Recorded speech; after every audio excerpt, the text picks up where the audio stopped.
If your knee hurts when going up or down stairs or when standing up from a chair, you're not alone. These two movements are usually the first to become difficult when there is wear or osteoarthritis in the knee.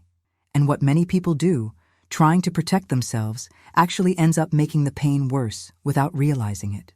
Today I'm going to show you the most common mistake people with knee pain make in these situations, and what to do instead based on physical therapy to relieve discomfort and protect the joint, without forcing it and without unrealistic promises.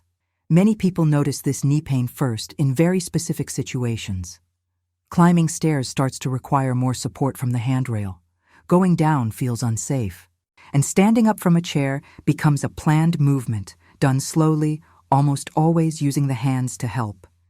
At first, the pain comes and goes. Some days are better, some worse. And little by little, a silent fear appears. What if this gets worse? What if I lose my independence? To protect themselves, many people start avoiding stairs, sitting less, moving less. But without realizing it, this can end up making the knee even more sensitive. If you feel knee pain, write it here in the comments. Sharing this helps other people realize they're not alone, and it creates a very important space for exchange for those who live with this discomfort on a daily basis. Have you ever asked yourself why the knee hurts more when climbing stairs and standing up from a chair? When pain shows up in the knee when climbing stairs or standing up from a chair, many people think it's just cartilage wear. But science has already shown that knee pain with osteoarthritis doesn't depend only on the cartilage.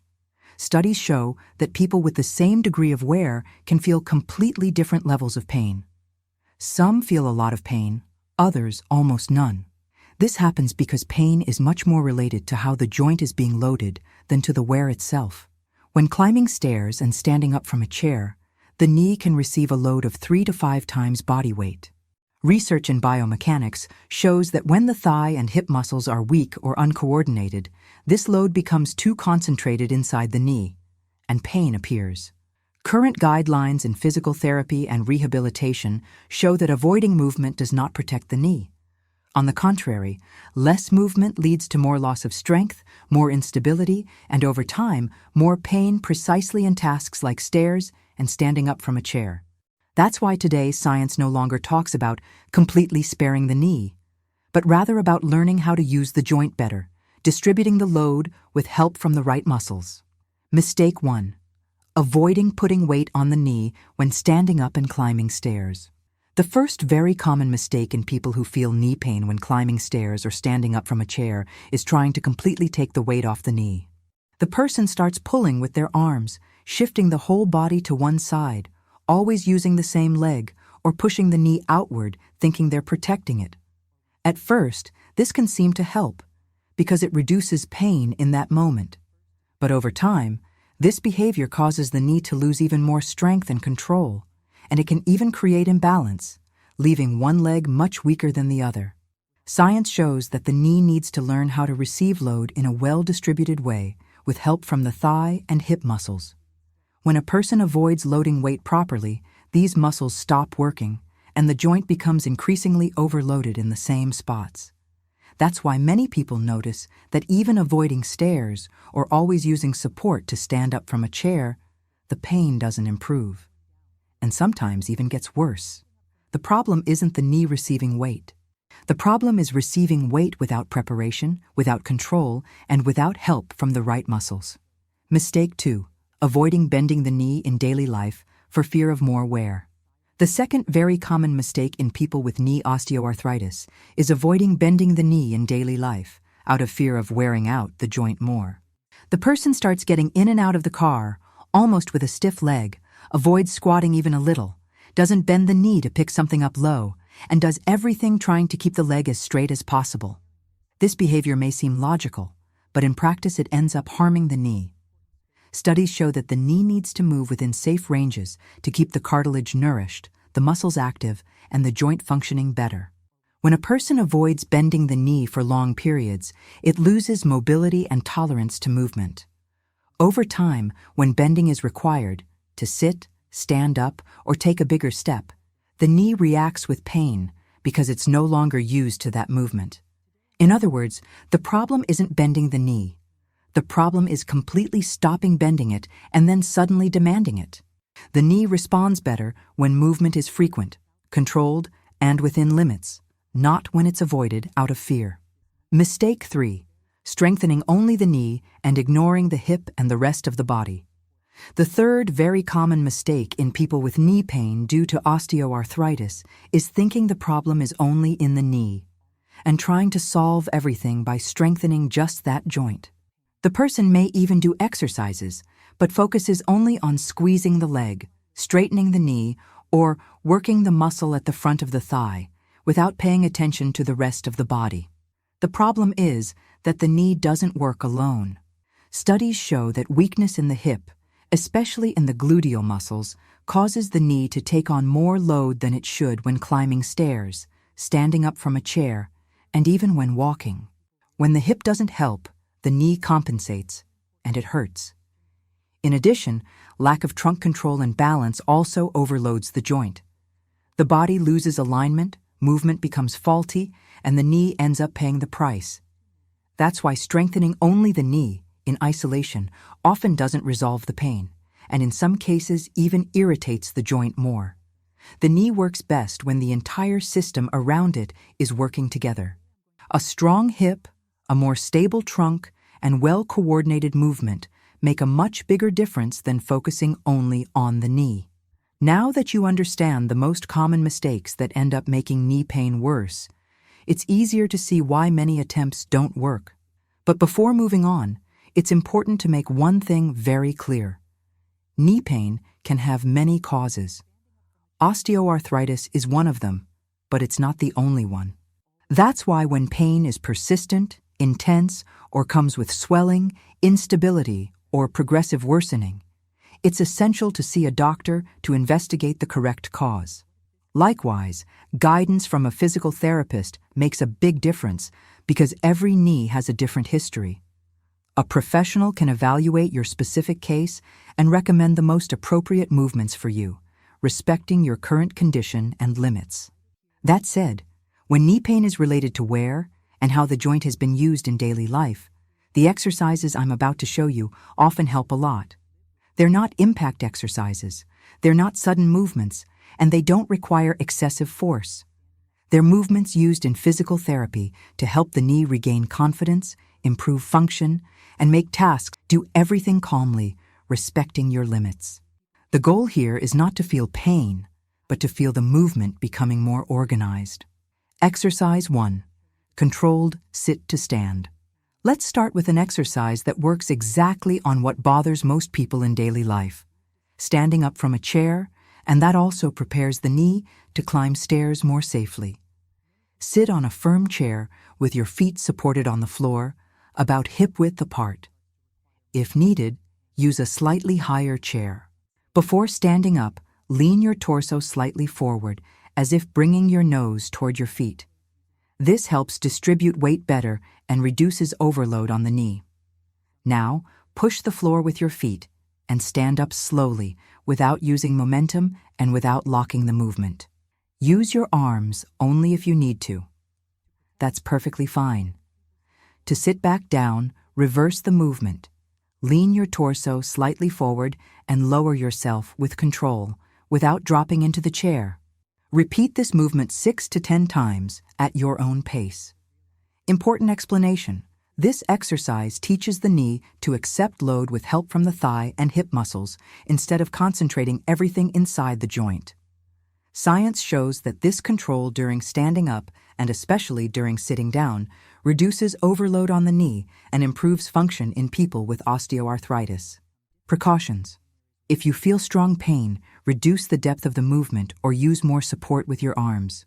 Here, the goal isn't to get tired, it's to teach the body to move better. Exercise 2. Standing hip strengthening with support. Now we're going to work on an area that directly influences knee pain, the hip. When the hip is weak, the knee ends up taking more load than it should, especially when climbing stairs and standing up from a chair. For this exercise, stand next to a chair or a wall, using it for support and safety. Keep your torso upright without leaning to the sides. Now, Slowly move one leg out to the side without turning the foot outward. The movement is small and controlled. Slowly return to the starting position and repeat. Do 8 to 12 repetitions with this leg, then switch. Important explanation. This exercise strengthens the hip muscles that help keep the knee aligned during movement. Studies show that strengthening the hip reduces overload on the knee and improves pain and function in people with osteoarthritis. Precautions. If you feel knee pain, reduce the range of motion. If you feel insecure, keep using support the entire time. Here, quality of movement is more important than quantity. As this exercise becomes easier and the knee responds well, you can progress carefully. A simple way is to use a light elastic band, a mini band. You can attach the band to one leg of the chair and place the other end around the ankle of the working leg. The movement is the same. Extend the leg slowly, hold for 1 or 2 seconds, and return with control. It's important to start with light resistance. If the movement feels heavy, if pain increases, or if control is lost, go back to the version without the band. Progression is meant to follow strength improvement, not to rush the process. When the knee gradually gains strength, it becomes more tolerant of activities. I need to reinforce some important precautions, especially for those who have knee pain and already feel insecure with movement. Whenever possible, don't do these exercises alone, especially at the beginning. Having someone nearby brings more safety and confidence. Wear firm footwear that doesn't slip and provides good stability for your feet. Avoid doing the exercises in socks or barefoot on smooth floors, as this increases the risk of slipping. During the movements, keep your hands supported on the chair, the wall, or a stable surface. Support is not a sign of weakness. It's a smart way to protect the body while it gains strength. Avoid doing the exercises when you're very tired, dizzy, or experiencing unusual pain. If at any point you feel unsafe, stop, sit down, and only resume when you feel comfortable. Remember, strengthening the knee is important, but preventing falls is even more essential. Safety always comes before intensity. Exercise 3. Seated knee extension with control. Now we're going to do a very important exercise for those with knee pain from osteoarthritis because it strengthens a muscle that acts like a true protector of the joint, the front of the thigh. Sit on a firm chair with your back well supported and both feet on the floor. If possible, choose a chair that doesn't slide and make sure everything around you is stable. From this position, slowly extend one leg forward as if you were straightening the knee. Go only as far as is comfortable. You don't need to fully straighten it if that causes discomfort. Hold for 2 or 3 seconds, then slowly return with control without letting the leg drop. Do this movement while breathing normally, without holding your breath, and without rushing. Repeat 8 to 12 times with the same leg, then switch to the other. This exercise is important because when this muscle becomes stronger and more active, the knee tends to feel more stable and better able to tolerate daily efforts, such as standing up from a chair and climbing stairs. You shouldn't feel pain. You should feel the muscle working.